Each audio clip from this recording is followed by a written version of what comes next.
শয়তানের হাজার বছরের কারাভোগ প্রকাশিত বাক্য 20 অধ্যায়ে আমরা যখন শয়তানের বন্দিদশার কথা পাঠ করি, সেখানে আদমের ইজারার কাল শেষ হওয়া সম্পর্কে কোনো উল্লেখ দেখতে পাই না। তার বন্দিদশার কারণ যেন সহস্র বৎসর কাল পূর্ণ না হওয়া পর্যন্ত সে জাতিসমূহকে আরও প্রতারিত করতে না পারে। প্রকাশিত বাক্য 20 অধ্যায় 3 পদ। কৌতূহলের বিষয়, হাজার বছরের বন্দিদশার পর শয়তান মুক্তি পাবে এবং সে তখন পৃথিবীর চার প্রান্তের জাতিগুলিকে প্রতারিত এবং যুদ্ধের জন্য একত্র করার উদ্দেশ্যে বেরিয়ে পড়বে। প্রকাশিত বাক্য 20 অধ্যায় 8 পদ। ওই প্রতারিত জাতিগুলি জেরুসালেমকে আক্রমণ করার জন্য তাদের সৈন্য সমাবেশ করবে, যে জেরুসালেমে যিশু রাজত্ব করবেন। তারা যখন নগর অবরোধ করবে, স্বর্গ থেকে আগুন নেমে এসে তাদের গ্রাস করবে। প্রকাশিত বাক্য 20 অধ্যায় 9 পদ। ওই হাজার বছরের পরে আদমের ইজারা আরও স্বল্পকালের জন্য বলবৎ থাকবে এবং সেই কারণেই ঈশ্বর শয়তানকে মুক্তি দিয়েছেন। মূর্খের মতো এমন কথা কে বলবে? এই ধরনের চিন্তা অবাস্তব। না, শাস্ত্রের এই অংশ থেকে আমরা আরও একবার শিক্ষালাভ করি, শয়তানের উপর ঈশ্বরের আছে পূর্ণ নিয়ন্ত্রণ এবং তার নিজস্ব ঐশ্বরিক উদ্দেশ্য চরিতার্থ করার জন্য তিনি তাকে প্রতারণার কাজ চালিয়ে যাওয়ার অনুমতি দেন। যিশুর আগামী দিনের হাজার বছর রাজত্বকালে শয়তান তার কর্মক্ষমতা হারিয়ে ফেলবে। সে কাউকে প্রতারণা করতে পারবে না। পৃথিবীতে এমন কিছু মানুষ থাকবে যারা বাহ্যিকভাবে খ্রিস্টের শাসনের অনুগত হবে, কিন্তু তারা অভ্যন্তরীণভাবে খ্রিস্টের পতন দেখতে ভালোবাসবে। তবু তারা আঘাত হানার চেষ্টা করবে না। তারা জানে যিনি লৌহদণ্ডে শাসন করবেন। প্রকাশিত বাক্য 19 অধ্যায় 15 পদ। তাকে আঘাত হানার কোনো সুযোগ তারা পাবে না।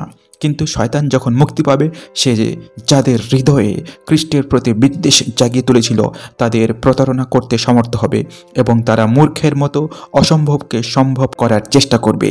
শয়তানকে যখন অন্যদের প্রতারণা করার অনুমতি দেওয়া হবে, মানব হৃদয়ের অবস্থা প্রকাশিত হবে এবং ঈশ্বর তখন তার রাজ্যে বাস করার অযোগ্য ব্যক্তিদের ন্যায়পরতার সঙ্গে বিচার করবেন।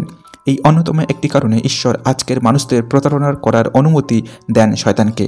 পরবর্তীকালে আমরা শয়তানের জন্য ঈশ্বরের পূর্ণ উদ্দেশ্য বিচার করে দেখব, কিন্তু বর্তমানে একথা বলাই যথেষ্ট যে ঈশ্বর চান না কেউ প্রতারিত হয়ে থাকুক, কিন্তু মানুষের হৃদয়ে কি আছে তা নিয়ে জানতে চান। যারা সত্যকে জানে এবং বিশ্বাস করে, শয়তান তাদের প্রতারণা করতে পারবে না।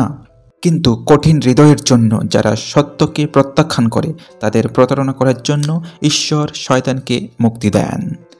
খ্রিস্ট বৈরবী সময়ের কথা বলতে গিয়ে সাধু পৌল লিখেছেন, তখন সেই মূর্তমান অধর্ম প্রকাশিত হবে এবং প্রভু যীশু তার শ্রীমুখের নিঃশ্বাসে তাকে সংহার করবেন।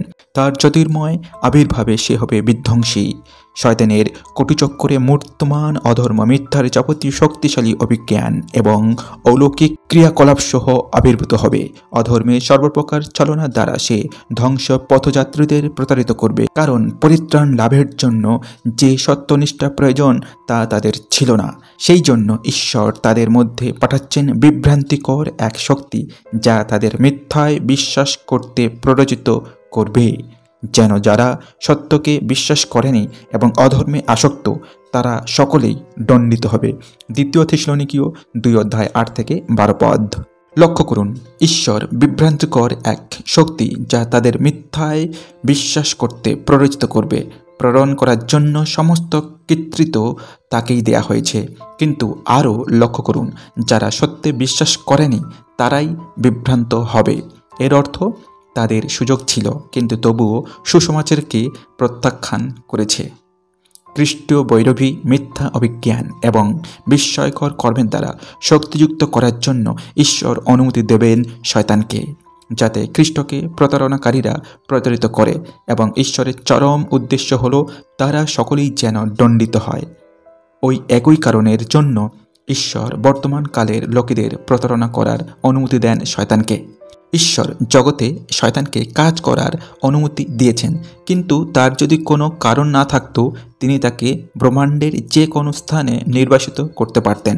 2 পিতর 2 অধ্যায় 4 পদে আমাদের বলা হয়েছে, কিছু পাপী স্বর্গদূত আছে ঈশ্বর যাদের ইতিমধ্যেই নরকে নিক্ষেপ করেছেন এবং বিচারের দিন পর্যন্ত বন্দী রাখার জন্য তাদের অন্ধকারচ্ছন্ন পাতালে রেখেছেন।